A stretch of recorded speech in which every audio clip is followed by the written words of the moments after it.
got so much motherfucking design on right now. Bring it down, bring it down, bring it down. I got 3 whole thoughts on the block. Bitches on my line, and you know. Selamat malam, Assalamualaikum warahmatullahi wabarakatuh. Perkenalkan semuanya, kami dari kelompok Manajemen Pembiayaan Syariah. Dalam rangka menuntaskan mata kuliah Manajemen Pembiayaan Syariah, kelompok kami akan membuat video materi tentang hal-hal yang sudah dipelajari di semester 4 ini. Kebetulan kelompok ini beranggotakan 3 orang, termasuk saya, Khairuddin. Lalu ada rekan saya, Muhammad Zaki Afkari, dan Imam Tabroni. Oke, untuk materi yang pertama, saya akan menjelaskan terkait kredit. Mungkin teman-teman sudah paham sekali dengan istilah familiar kredit. Kredit kalau misalkan dilihat dari secara sehari-hari merupakan metodologi dalam pembelian suatu barang atau komoditas yang sifatnya diangsur. Jadi misalkan saya ingin membeli motor, tetapi saya tidak bisa memiliki dan membayar secara cash misalkan selama 20 juta. Maka saya membelinya dengan kredit dan saya angsur selama 20 kali. Misal dalam 1 kali periode pembayarannya sebanyak 1.300.000. Berarti saya harus bayar sebesar 1.300.000 selama 20 kali. Oke, dilihat dari secara terminologi atau bahasa. Ini dari bahasa Yunani, yakni kriden yang berarti kepercayaan. Atau bahasa Inggrisnya bisa disebut trust atau kepercayaan juga. Nah, dengan demikian kredit merupakan 2 hubungan timbal balik yang lebih. Salah satunya saya sebutkan, ada hubungan barang terhadap barang, barang terhadap uang, barang terhadap jasa, jasa terhadap barang, dan uang terhadap jasa. Nah, selanjutnya saya materi terakhir akan menjelaskan tentang unsur-unsur yang sudah dan ada dan harus tetap ada di kredit. Yang pertama unsurnya ini kepercayaan, yang kedua ini waktu, yang ketiga degree of risk yakni manajemen resiko atau sikap saling mau dari kedua belah pihak untuk melakukan kredit tersebut. Nah, selanjutnya ada prestasi. Prestasi ini merupakan objek yang terdapat dalam kredit tersebut. Mungkin sekian dari pemaparan saya. Selanjutnya akan dilanjutkan oleh rekan saya. Bismillahirrahmanirrahim. Assalamualaikum warahmatullahi wabarakatuh. Nama saya Imam Tabroni. Melanjutkan dari apa yang tadi teman saya bahas tentang perkreditan, di sini saya akan membahas tentang prosedur dalam pembiayaan. Nah, yang pertama di sini adalah jenis-jenisnya. Yaitu yaitu mendapatkan pembiayaan baru pertama kali, tambahan yaitu untuk tambahan jumlah pembiayaan yang sudah berjalan, terus yang selanjutnya perpanjangan atau pembaharuan, yaitu untuk memperpanjang fasilitas pembiayaan yang sudah jatuh tempo. Selanjutnya ada lainnya untuk perubahan atas syarat-syarat pembiayaan yang sedang berjalan seperti tentang jaminan, jadwal, angsuran, dan lain-lain. Selanjutnya ada berkas permohonan fasilitas pembiayaan yang baru membutuhkan berkas sebagai berikut: surat permohonan, yang kedua itu daftar isian, terus yang ketiga itu daftar lampiran. Kita masuk yang kedua, analisis dan penyidikan pembiayaan kredit. Yang pertama itu adalah penyidikan atau investigasi.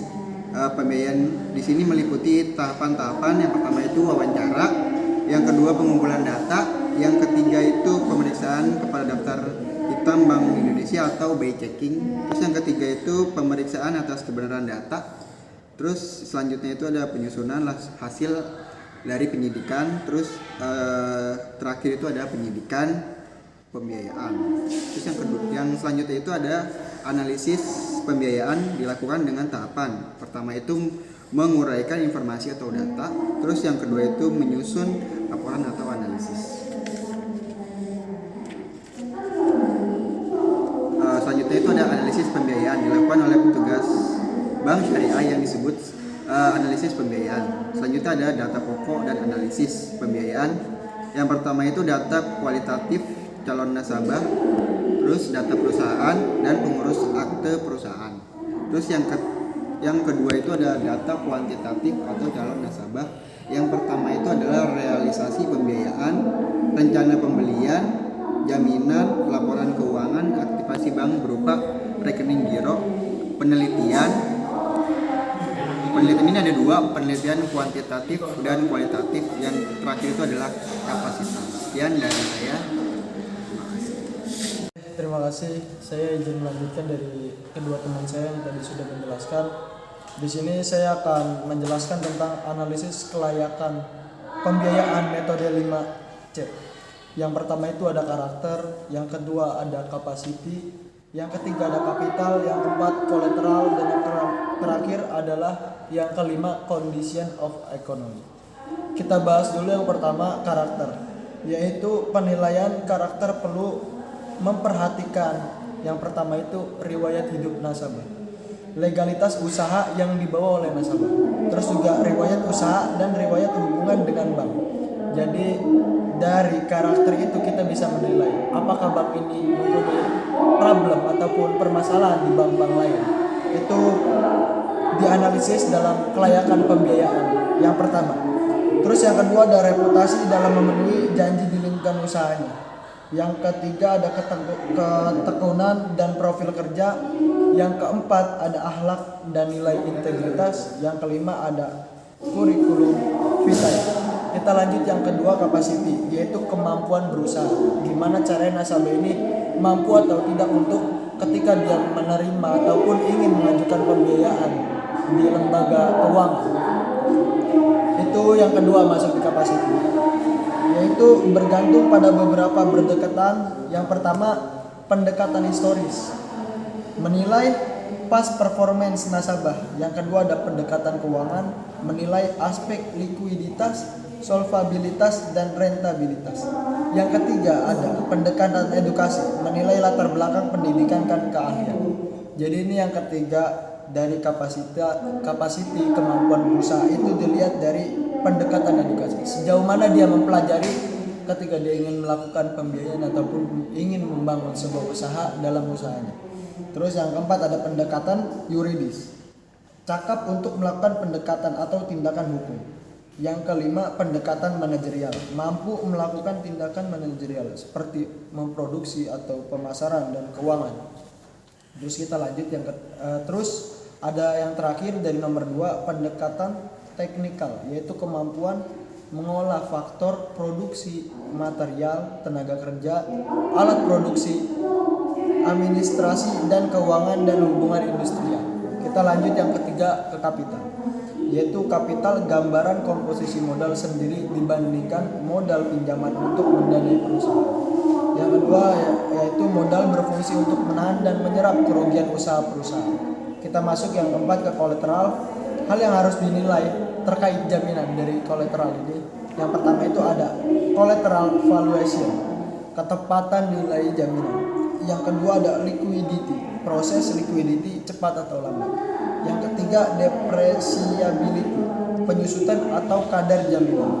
Yang keempat ada marketability, kemudahan dalam menjual jaminan. Yang kelima controllability, pengawasan barang jaminan.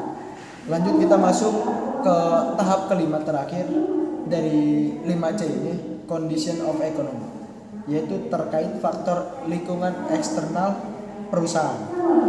Yang pertama itu ada ekonomi makro, terkait pertumbuhan ekonomi, inflasi, nilai tukar falas, dan lain-lain. Yang kedua itu ada politik, kondisi politik yang tidak stabil yang mempengaruhi usaha daripada nasabah. Jadi dari condition of economy ini kita menganalisis apakah dari politik yang terjadi sekarang itu stabil untuk membangun sebuah usaha atau tidak. Jadi yang ketiga itu ada kemajuan teknologi menyebabkan daya saing melemah dengan adanya teknologi baru. Nah, jadi ini juga terkait dengan condition di mana teknologi itu semakin canggih dan gimana caranya kita bisa memasarkan ataupun merebut daripada apa yang kita usahakan dari produk kita. Terus yang keempat ada